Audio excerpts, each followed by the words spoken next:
오늘 우리 함께 묵상하실 말씀은 누가복음 10장 말씀입니다.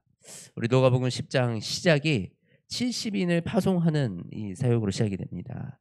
우리 지난 9장에서 제자들을 세우시고 제자들을 통해서 파송시키시면서 이 복음을 전하는 이 사역을 감당하게 하시는 그런 일들을, 그리고 예수님이 그 이제 마지막 골고다로 가시기 전에, 십자가에 못 박혀 돌아가시기 전에 마지막 제자들에게 주는 그 가르침들을 가르치려고 제자들을 세우는 그 모습을 우리가 함께 바라보았습니다.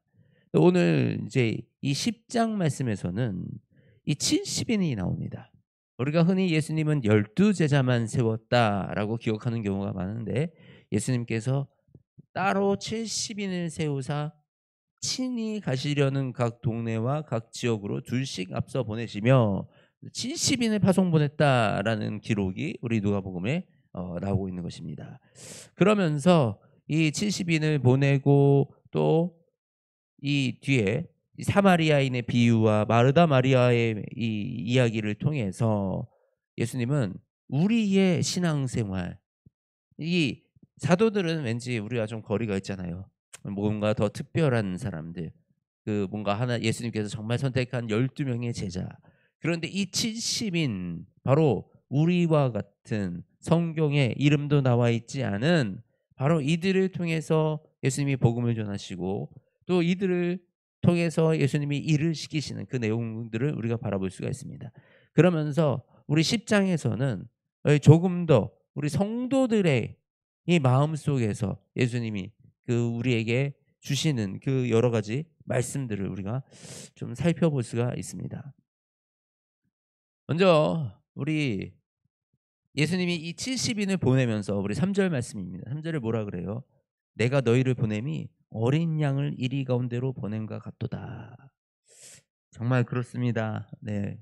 이 사실 저도 이 사회생활을 하고 밖에서 살다 왔기 때문에 우리 청년들이 정말 말씀을 듣고 세상에 나가서 산다는 것이 얼마나 어려운 건지, 어린 양을 정말 이리 가운데 보내는 것 같이 참 염려도 되고 걱정도 되고 안타까운 마음도 드는 이런 마음으로 우리가 어 참 바라보게 됩니다. 예수님의 마음이 정말 우리를 바라보는 마음이 이 세상 속, 이 거칠은 세상 속, 이 이리와 늑대가 우리를 노리고 있는 이 세상 속에 우리를 보내셔서 이곳에서 우리로 하여금 복음을 전하라고 하시는 그 예수 그리스도의 그 마음이 바로 이 마음이구나라는 것을 우리가 알 수가 있어요. 그러면서 제자들과 똑같이 전대나 배낭이나 신발을 가지지도 말고 아무에게도 무난하지도 말라. 아, 우리가요, 이 믿음의 길을 간다 그러고 또 내가 어떤 새로운 도전을 한다 그럴 때 보면 참 만나서 누구에게 인사하고 누구 사람들에게 뭐 얘기하고 그러다가 그것이 가로막히는 경우가 참 많습니다. 불필요한 얘기들로 나의 계획과 나의 목적을 잃어버리고 우리가 그냥 그 불필요한 내 주변의 사람들의 이런 말에 의해서 내가 묶여져 버리는 그런 일들이 너무나도 많이 발생합니다. 그래서 예수님은 아무에게도 무난하지도 말라 그랬어요. 그리고 어느 집에 먼저 들어가든지 그 집이 평안을 빌라. 저와 여러분이 어디에 가든지 먼저 주님께 그곳에 평안을 비는 기도를 하기 원합니다. 친구의 집에 가시든지 누구의 집에 방문하시든지 또 어느 새로운 사업장에 가든지 어디에 가든지 그곳에 주님의 평안을 빌기를 원합니다. 그래서 그 평안 받을 만한 사람이거든 거기 있으며 평안, 그 너희의 평안이 그에게 머물 것이며 그렇지 않으면 너희에게로 돌아오리라. 그 집이 평안 받을 만한 집이며 하나님의 평안이 그 집에 내리고, 그리고 만일에 그 집이 평안받기 합당하지 않은 집이라면 그 평안이 바로 우리에게 다시 돌아온다라는 말씀이에요. 얼마나 이 유익한 말씀입니까? 그러니까 언제나 어디서나 내가 가는 곳마다 우리 그곳에 평안을 비는 그 기도를 하시기 원합니다. 우리 수로 형제도 저기 어머니 아버지 그 사업장 가면 그곳에 평안을 비는 기도를 하시기 원합니다. 그리고 집에 가면, 우리 집에 가면 또 집에서도 평안을 비는 기도, 그리고 친구들을 만나서 어디에 가든지 그곳에 평안을 비는 기도를 하는 그런 우리 믿음의 이 예수님의 제자들이 되기 원합니다. 그래서 이렇게 예수님은 70 명을 보내면서도 이 70 명에게 우리가 어떤 믿음을 어떻게 우리가 가서 복음을 전해야 되는지 그것을 가르치고 알려 주십니다. 그러면서 그 일꾼의 사학에 대해서도 어 "그 집에 유하며 주는 것을 먹고 마시라. 일꾼이 삭을 받는 것이 마땅하니라." 그리고 "어느 동네에 가든지 너희를 영접하거든 너희 앞에 차려 놓은 것을 먹고 거기 있는 병자들을 고치고 또 말하기를 하나님의 나라가 너희에게 가까이 왔다 하라. 어느 동네에 들어가든지 너희를 영접하지 아니하거든 그 거리로 나와서 그 동네에서 우리 발에 묻은 먼지도 너희에게 떨어버리노라. 그러나 하나님의 나라가 가까이 온 줄을 알라 하라." 복음을 전하는데 복음을 안 듣잖아요. 무시하잖아요. 거기서 복음을 우리가 막 설명하고 설득하고 논리적으로 그들과 싸우고 복음 그렇게 전해지지가 않더라고요. 저도 이런저런 경험들 그렇게도 복음을 전해보고 말싸움을 하듯이 복음도 가지고 논쟁도 해보고 그랬는데 결국은 이 복음이 그렇게 전해지지 않더라고요. 예수님은 그냥 이렇게 말씀하십니다. "우리 발에 묻은 먼지도 너에게 떨어버리노라. 그리고 그냥 발을 털고 나와라." 라고 말씀을 하세요. 그런데 하나님의 나라가 가까이 온 줄을 알라. 그러나 그들에게 경고하고 그들에게 복음의 중요성을 알리는 일을 멈추지는 마라. 라고 말씀하십니다. 우리가 복음을 전하는데 우리를 이 받아들이지 않는 그런 곳에 가서 우리가 비참함을 경하고 우리가 그곳에서 이 이 말도 안 되는 논리들 여러 가지 이런 것들로 이 논쟁하고 복음을 전하고 그럴 필요가 없다라고 말씀을 하고 계시는 거예요. 그런데 이 말씀 뒤에 예수님께서 갑자기 감사 기도를 하시는 내용이 있습니다. 우리 22절 말씀인데요. "내 아버지께서 모든 것을 내게 주셨으니 아버지 외에는 아들이 누구인지 아는 자가 없고 아들과 또 아들의 소원대로 계시를 받는 자 외에는 아버지가 누구인지 아는 자가 없나이다." 그러니까 하나님이 알려주시지 않고는 도대체 하나님이 누구신지 예수 그리스도가 누구인지 알 수 있는 사람이 없다라는 거예요. 그러면서 이것을 감사하다라고 말씀을 하십니다. 우리 예수님이 복음을 전했는데 복음을 듣고도 이 따르지 않는 그런 동네들이 있었어요. 이 뭐 어딥니까? 우리 13절 말씀인데 "화있을진저 고라시나 화있을진저 벳세다야 너희에게 행한 모든 권능을 두로와 시돈에서 행했더라면 그들이 벌써 베옷을 입고 제에 앉아 회개하였으리라. 심판 때에 두로와 시돈이 너희보다 견디기 쉬우리라. 가버나움아 내가 하늘에까지 높아지겠느냐 음부에까지 낮아지리라." 이 예수님이 복음을 전했는데 회개하지 않은 이 동네들 도시들이 예수님께서 보시면서 이 동네들을 꾸짖고 계시는 그 모습을 우리가 볼 수가 있습니다. 그러면서도 예수님은 한켠에서는 이 하나님께 이렇게 기도하는 거예요. "야 아버지여 지혜롭고 슬기 있는 자들에게 숨기고 어린아이들에게 나타내심을 감사하나이다." 감사한다고 말씀하고 계세요. 우리가 정말 이 복음을 듣고 하나님을 볼 수 있는 이 사람들은 복이 있습니다. 이 말씀을 듣고 살아계신 예수 그리스도를 만나는 사람들은 복이 있는 겁니다. 우리가 복음을 전하는 그 복음을 듣고 정말 주님을 만나는 이 복음을 만나는 그 사람들은 복이 있는 사람들입니다. 그래서 예수님이 정말 계획하시는 그 모든 것들 하나님이 정말 이루고자 하는 이 구원의 이 역사들 하나님은 우리를 정말 구원하시기 원하시며 자녀 삼기 원하시는데 정말 우리 안에 이 하나님의 말씀을 받아들이지 못하고 끝까지 완고하게 하나님을 거부하는 그런 악인들에 대해서는 철저하게 하나님이 분별하고 심판하신다는 그 사실을 우리가 기억해야 됩니다. 그래서 정말 우리가 겸손함으로 또 우리 마음이 정말 이 말씀으로 하나님을 만나고 예수 그리스도가 누구인지를 깨닫는 은혜가 우리 모두에게 있길 원합니다.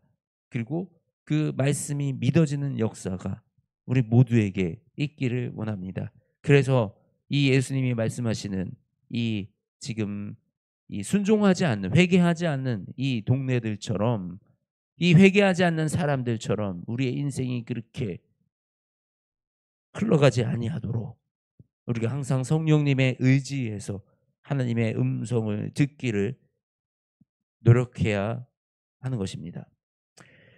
그러면서 이 뒤에 또 예수님께서 너무나도 유명한 우리 사마리아인의 비유를 통해서 정말 내 이웃이 무엇이냐라는 것을 알려주고 계세요. 보면 한 사람이, 한 율법 교사가 어 이 예수님을 시험하여 이르렀다라 그래요. 그러니까 예수님을 테스트한 거죠. 그러면서 어떻게 해야 내가 이 율법에 무엇이라 기록되었으면 내가 어떻게 읽느냐 대답하여 이르되 내 마음을 다하며 목숨을 다하며 힘을 다하며 뜻을 다하며 주의 너의 하나님의 사랑하고 또한 내 이웃을 내 자신같이 사랑하라 하였나이다. 이것이 그러니까 내가 무엇을 하여야 영생을 얻으리까? 어떻게 영생을 얻겠습니까? 그랬더니 예수님께서 도리어 묻는 거예요.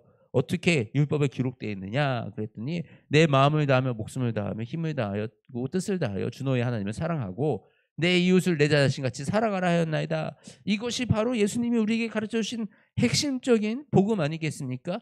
예수님이 말씀하시는 거예요. 내 두 대답이 옳도다. 그를 행해라. 그러면 살리라. 이렇게 얘기했더니 또 이 사람이 그래요. 내 이웃이 누군데요? 내 이웃이 누굽니까? 그러니까 예수님이 이 사람의 질문에는 무엇이겠어요? 내 이웃은 우리 유대인들 아닙니까? 우리 선택받은 이스라엘 백성들 그리고 우리 유대인들 이 내 이웃 아닙니까? 라는 그 질문이 남아 있을 것입니다. 그때 예수님께서 말씀하신 게 바로 이 선한 사마리아인의 비유를 말씀하여 주시는 거예요. 그러면서 이 강도를 만난 사마리아인을 도운 사람이 누구입니까? 제사장이 지나갔는데 그를 보고 피하여 지나갔대요. 또 레위인도 지나갔는데 또 그를 보고 피하여 지나갔대요. 근데 어떤 사마리아 사람, 이방 사람이죠. 그 이방 사람은 여행하는 중 거기 이르러 그를 보고 불쌍히 여겨서 가까이 가서 기름과 포도주를 그 상처에 붓고 싸매고 자기 짐승에 태워 주막으로 데려가서 돌보아 주니라. 불쌍한 마음, 긍휼의 마음, 바로 하나님의 마음입니다. 하나님의 마음을 품고 선을 행하고 그 사람들을 그 어려움에 쌓인 그 사람을 도와주는 바로 그 사람이 이웃이다. 우리가 이웃을 사랑하라는 것은 정말 이 강도 만난 사람처럼 우리 인생 가운데 우리 주변에 보면 참 어려움에 처해 있는 인생들, 인생 속에 진짜 이 공경함에 처해 이 문제 가운데 처해 있는 이 영혼들을 돌아보고 그 영혼들에게 가서 손을 내밀고 그 영혼들을 도와주는 그것이 바로 예수 그 이웃에게 행하는 우리가 이웃 사랑의 개념이다라는 것을 알려주고 계시는 것입니다. 그리고 그다음에 예수님은 이 마르다와 마리아의 이 사건을 통해서 이 예수님의 말씀을 듣는 이 마리아가 있고요. 마르다는 음식을 준비하고 있는 거예요. 이게 준비하는 일이 많아서 마음은 분주한데 자기의 동생은 예수님 옆에 앉아가지고 말씀만 듣고 있는 거예요.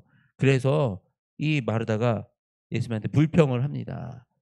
준비하는 일이 많아서 마음이 이렇게 예수님께 나아가 이르되 주여 내 동생이 나 혼자 일하게 두는 것을 생각하지 아니하시나이까? 그를 명하사 나를 도와주라고 해주세요 라고 얘기하는 겁니다. 그랬더니 예수님께서 뭐라 그러냐면 많은 일로 염려하고 근심하나 몇 가지만 하든지 혹은 한 가지만이라도 족하니라. 이게 참 예수님이 정말 구체적으로 설명해 주시고 때로는 이렇게 자세하게 우리에게 설명해 주실 때도 있습니다. 우리가 믿음 생활을 하면서도요. 여러 가지 이것도 해야 되고 저것도 해야 되고 교회 안에서도 분주할 때도 많고요. 우리의 인생 가운데 살아갈 때도 참 분주할 때가 많습니다. 사업을 할 때도 참 분주하게 이것도 하고 저것도 하고 이럴 때가 많습니다. 근데 내가 너무 분주하면요. 그것은 좋은 게 아니더라고요. 진짜 분주해지면 중요한 것을 잃어버리게 됩니다. 우리가 교회에서 이것도 하면 좋고 저것도 하면 좋고 잘 꾸미면 좋고 찬양도 잘하면 좋고 영상도 잘하면 좋고 이것도 저것도 잘하면 좋으나 제일 중요한 게 무엇입니까? 주님의 말씀 안에 들어가는 것, 주님의 말씀을 붙들고 기도하는 것, 이것이 우리에게 가장 중요한 일인 줄을 우리가 항상 기억하고 항상 본질로 돌아가도록 우리가 노력해야 되는 것이 너무나도 중요한 것이죠. 바로 예수님은 우리에게 이런 비유들을 통해서 이런 것들을 가르쳐 주고 계십니다.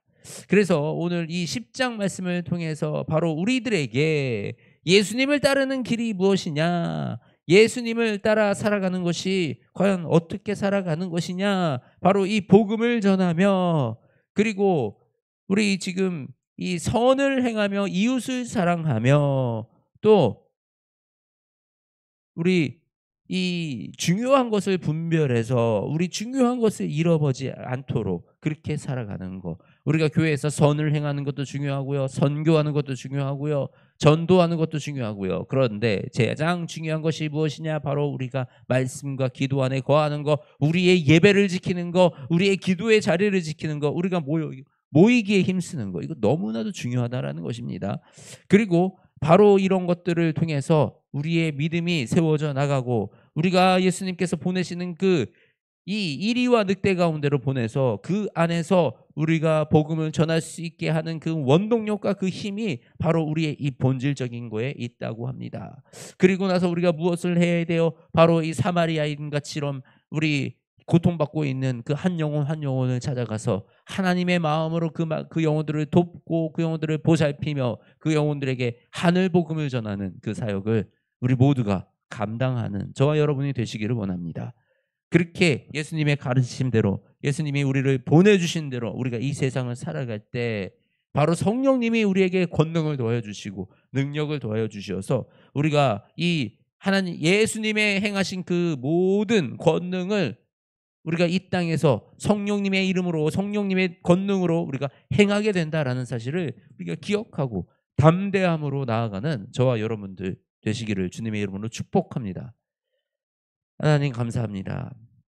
오늘 누가복음 10장 말씀을 통해서 우리에게 이 하나님이 우리를 보내주신 그 파송지와 또 우리가 그곳에서 어떻게 해야 하는지, 그리고 우리가 무엇이 중요한지 분별해서 잡아야 하는지, 그리고 우리가 정말 나아가야 할 참된 이웃이 누구인지를 주님 이 말씀을 통해서 깨닫고 알게 하십니다. 하나님, 이 말씀이 우리 가운데 깊게 심겨져 아버지 이 말씀이 우리의 삶을 장악하게 하시고 우리의 이 말씀이 내 삶을 온전히 주님의 나라로 이끌어가게 하여 주시옵소서. 하나님이 우리를 보내신, 하나님이 우리를 제자 삼으신 그 이유, 바로 우리가 세상 땅 끝까지 예수님의 말씀을 가르쳐 지키게 하며 복음을 전하는 그 사명을 감당하는 그 인생을 우리가 살아가게 하시고, 그 인생을 살아가기 위해서 우리가 중요한 것을 분별하고, 그리고 우리가 정말 가야 할 이웃, 우리가 정말 찾아야 할 이웃이 어디에 있는지 우리가 눈을 들어 찾는 그 은혜가 우리 가운데 있게 하여 주시옵소서. 또한 아버지 주님, 우리가 이 이웃을 만나게 하여 주시옵소서. 지금 정말 주님의 말씀이 필요한, 정말 작은 도움이라도 필요한 그 영혼에게 하나님 우리를 보내주시어서 우리가 돕게 하시고 그 영혼들에게 손을 내밀어 그 영혼이 온전히 하나님의 나라를 경험하는 그 역사가 일어나게 하여 주시옵소서. 살아계신 우리 주 예수 그리스도의 이름으로 간절히 기도드립니다. 아멘.